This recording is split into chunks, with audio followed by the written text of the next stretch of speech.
The Young and the Restless Spoilers. Audra had never felt truly powerless until now. Not when she'd been thrown under buses for promotions, not when she'd been forced to smile through misogynistic boardroom whispers, not even when Kyle had walked away with that look of disdain after discovering her betrayal. No, this fear, this raw, crawling terror, was something entirely different.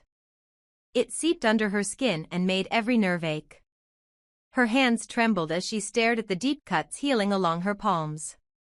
The crash hadn't killed her, but it had opened a door, one that led to a terrifying truth: someone wanted her dead. And now, more than ever, she needed to find safety in the one place she hoped hadn't yet shut its doors on her: Victor Newman. Victor had always operated above the storm, a man untouchable by the chaos he orchestrated.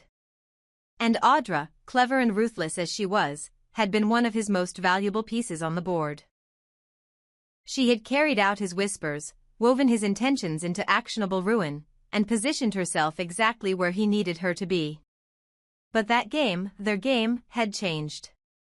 Now, it was her blood on the gravel, her life smoldering in the wreckage, and she needed his power to shield her from whatever was coming next. She didn't knock. She barged into his private office without an invitation, breathless, bruised, desperate. Victor didn't rise to greet her. He didn't offer a glance of concern. He sat behind his massive desk, flipping slowly through a set of documents, sipping from a glass of scotch, the very embodiment of calm calculation. The room was quiet except for the faint ticking of an antique clock on the wall, its sound suddenly sounding more like a countdown. Audra's voice cracked through the silence, demanding attention, demanding answers. She laid out everything: her suspicions, the man in the shadows, the feeling of being hunted. She told him someone knew, someone was out there, and she didn't think this was just some rogue act of vengeance. This was coordinated. It had teeth. And she needed him to stop it. Victor's response was ice in a burning room. He didn't lean forward. He didn't change expression. He simply told her she had misunderstood the nature of their relationship. That whatever they once shared, whatever she thought he owed her, was finished. The deals had shifted. The agreement, as far as he was concerned, had expired. She was on her own now. The words landed like bullets. Audra blinked, stunned. "What are you saying?" she asked, voice raw. Victor leaned back slightly, swirling his scotch. "I'm saying," he murmured, "you were useful. Now you're a liability." That tends to happen when people start attracting fire instead of deflecting it. Her mouth opened to reply, but there was nothing there. The betrayal crushed down on her chest like stone. She wasn't a partner. She was a pawn, and worse. She had been discarded. Everything she had done, every risk she had taken, every manipulation she had delivered in his name, it had all been for nothing. She had been outplayed by the man who had taught her the game. She lost control. Her voice exploded in the room, a whirlwind of rage and hysteria. She screamed about her sacrifices, about the promises, about the consequences she had been left to shoulder alone. She accused him of betrayal, of cowardice. She demanded justice. She demanded protection. She demanded everything she believed she was owed. Victor rose slowly from his chair, his face hardening. "You forget yourself," he said, his voice low, calm, dangerous. "You're not entitled to anything. You don't demand from me." She didn't stop. She couldn't. The fear had broken loose and now bled into fury. She called him a monster, a manipulator, a liar. She threatened to expose him. She threatened to bring it all crashing down. The moment the word expose escaped her lips, Victor's expression changed. It wasn't rage. It was finality. He stepped around the desk, glass still in hand, and stopped just a few feet from her. "If you ever even think of putting my name into the light," he said, calm and deadly, "I'll make sure you don't see another sunrise." Audra froze. He wasn't bluffing. The mask was off. The charm, the fatherly wisdom, the pretense of partnership, all gone. What stood before her now was the raw force behind the Newman dynasty, a man who had built an empire not through goodwill, but through precision, fear, and dominance. He would not protect her. He would bury her. But they weren't alone. Just beyond the heavy wooden door, Claire Grace Newman and Kyle Abbott had been approaching with curiosity. They had heard shouting, Audra's voice sharp and desperate. At first, they thought it was just another one of her usual power plays.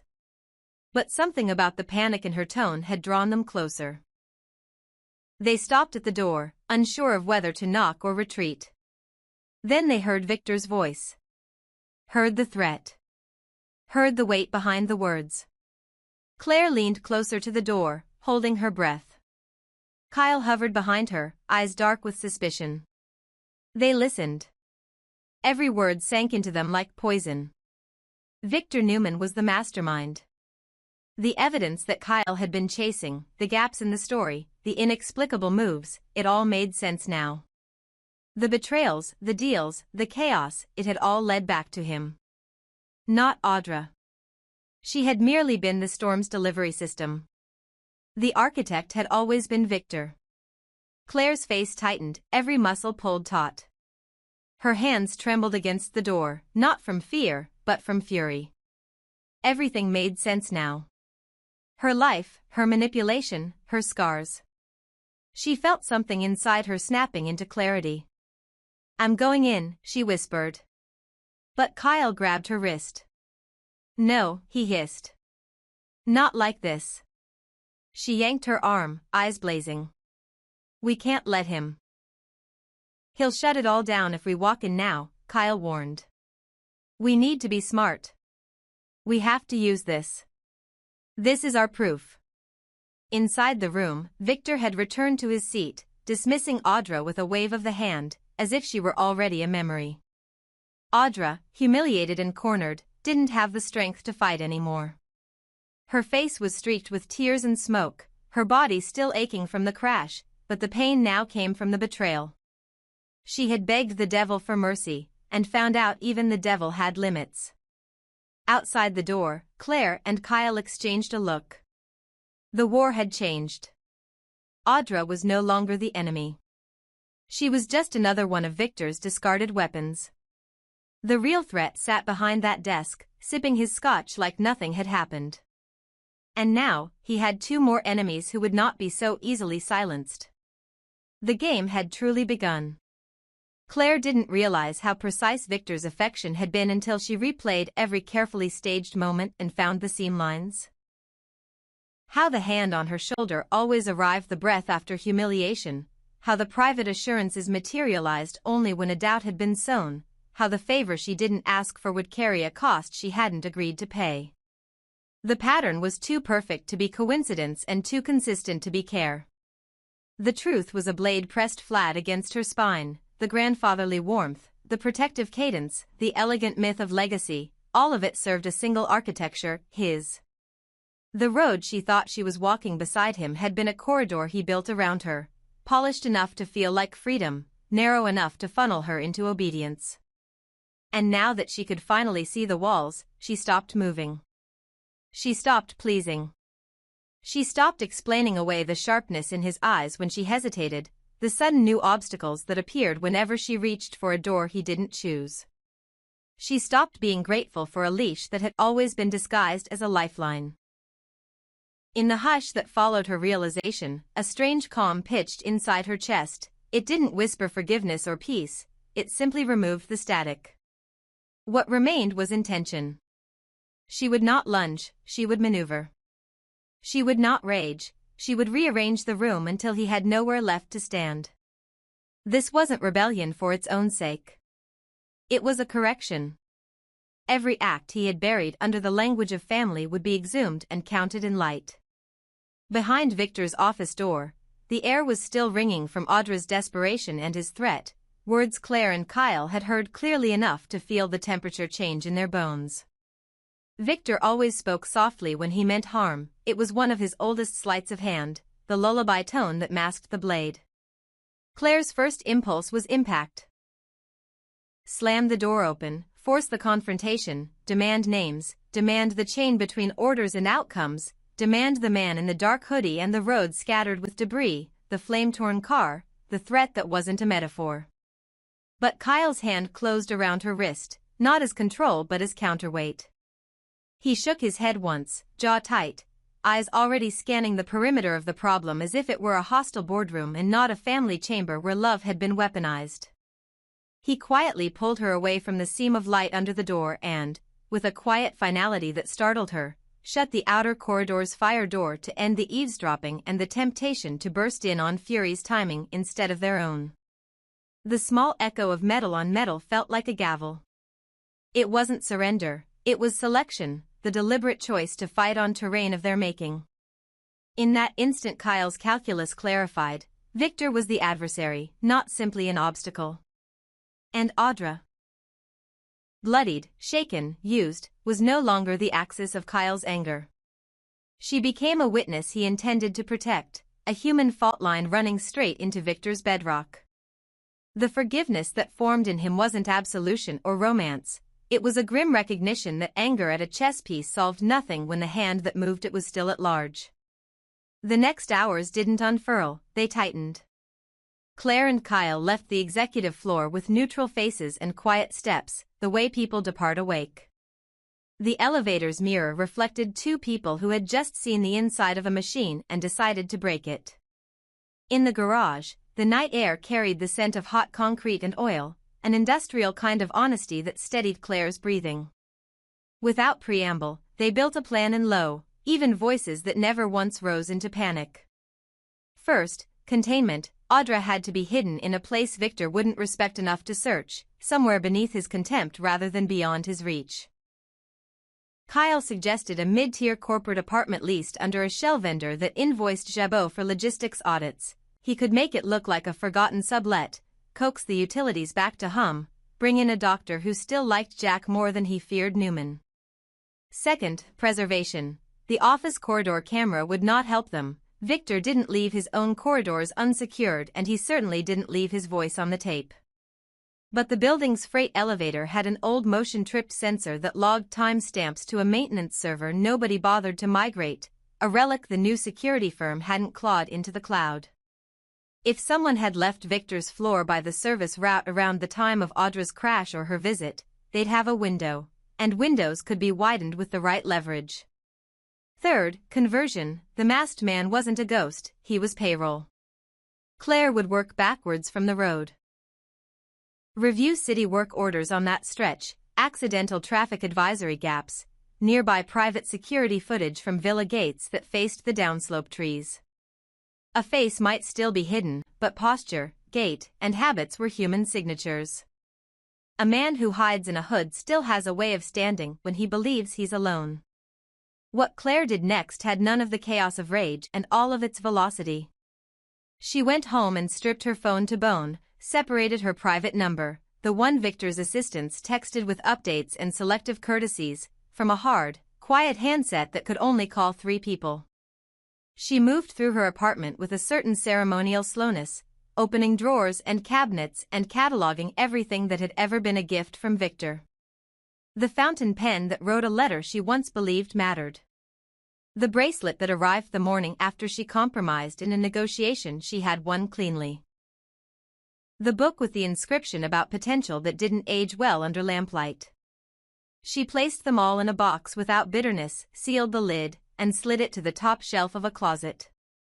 It wasn't defiance, it was inventory. Every token was a map pin marking where he had nudged her along. She would read it backwards now. Then she sat at her small kitchen table, opened a laptop that had never touched Newman Wi-Fi, and began drawing the scaffolding of a trap that looked nothing like justice and everything like truth engineered to survive the room. The objective wasn't to humiliate Victor. Humiliation is a moment and moments are consumable. The objective was to make his deniability mathematically impossible. That required asymmetry. He had reputation, she would build redundancy. He had proximity, she would build perspective. He had the fear of people whose mortgages and identities were bound to his name. She would build a coalition that was not paid by him and could not be bought in the time frame he understood. Forgiveness, for Kyle, arrived in motion, not language. He didn't call Audra with apologies or theory. He drove to a deli that made sandwiches like they were building back broken people. He stopped for sterile bandages and burn ointment that didn't smell like hospitals. And he texted a doctor he knew from a past crisis, a man who still sent Christmas cards to Jack and had been known to ignore questions that didn't need answers. He got to the empty corporate apartment first, walked through the rooms with a contractor's eye, and took a screwdriver to the vestibule camera, leaving the lens in place for show and the wire dangling cold behind the wall plate. When Audra finally arrived, her posture was still pure iron even if her skin had gone gray around the edges. He didn't make speeches. He showed her the couch, the bathroom, the clean towels, the extra hoodie, the pitcher of water, the probable list of foods she could keep down without laughing at herself later. She watched him with suspicion so automatic it looked like reflex, but something in her eyes softened when he didn't try to be a savior. He was just useful. He didn't touch the blood on her sleeve with pity. He found the scissors and cut the fabric free so her shoulder could move, then bundled the ruined cloth without ceremony. When the doctor arrived and made clinical noises about contusions and shock, Kyle stepped into the kitchen and called Claire. "She's here," he said. "She's not brave. She's angry. Which is good. Anger is proof of life." Victor, meanwhile, did what men like him always do when a parable writes itself in the air: they commission a new version of the moral. He summoned legal to draft statements he'd never have to read, brushed lint from the lapel of a man who'd kill for his approval, and made 2 phone calls that sounded, to untrained ears, like nothing. Claire knew better than to expect him to retreat or to panic. He was a strategist of decades, fluent in the theater of contrition and the arithmetic of pressure. He would mount a counterfactual so clean that reasonable people could be exhausted into buying it, and then he'd wait for the wind to clear the smoke of night's events. What he didn't know yet was that reasonable people weren't the audience. Data was. Claire wasn't going to argue a feeling, she was going to stage a geometry he couldn't step around without stepping into it. She began with timestamps, the corridor audio they didn't have, the office conversation they couldn't legally record, the blank space that would always be his ally. She ignored all that. Instead, she triangulated the crash window from the municipal dispatch log and overlaid it with the road maintenance API that a bored contractor had left with debug verbosity on. There, nested like a shrug in a line of JSON, was a flagged temporary obstruction cleared with no corresponding work order. It was nothing. Which is to say, it was everything. She wrote the first memo to herself like a prosecutor, who clears the thing nobody is supposed to know existed. The answer wasn't in the name, it was in the behavior. The badge ping at a private gate a kilometer down slope registered a non-resident access code at an hour when the staffing book said the guard was on smoke break. That guard played poker with a cousin who used to do odd jobs for a vendor Newman retained whenever it needed plausible logistics. People, like pipes, leak at the joints. When morning came, it did not arrive as sanity but as opportunity. Claire asked Kyle to meet her in a neutral place that Victor would consider beneath his attention, an old coffee shop that smelled like textbooks and second chances. They looked like 2 colleagues arguing about a budget, which is to say, no one looked at them at all. Claire laid it out with an elegance Kyle hadn't seen in her before, the sequence, the structural supports, the redundancies. First, isolate the fixer, not by chasing him, but by frightening his handler into over-communicating. She would provoke a small, controlled scandal inside a subsidiary where Victor had a habit of micromanaging the HR director when he shouldn't. If the handler reached for anyone to clean it up, they'd reveal themselves via pattern if not name. Second, put a microphone where Victor least expected to be listened to, inside a silence he believed was his. She wasn't talking about devices, she was talking about pressure. Pressure makes men narrate themselves. She would create a vacuum that pulled him to call precisely the person he never leaves a trail to. Third, offer Audra a choice that wasn't framed as redemption but as leverage, testify privately to a ledger of small, provable directives, calendar entries, text phrasing, code words he favored when he wanted his fingerprints to wash off. They would not try to prove intent, they would document habit and let habit imply the architecture. Kyle listened, then added teeth. He knew which Newman board members hated being surprised more than they loved being loyal, and he could create the conditions for a leak that wasn't traceable to either of them. He could also reach Jack without telling him the whole map. Jack, for all his war-hardened pride, still knew how to hold a pose long enough to draw a second look from a Newman who overplayed a hand.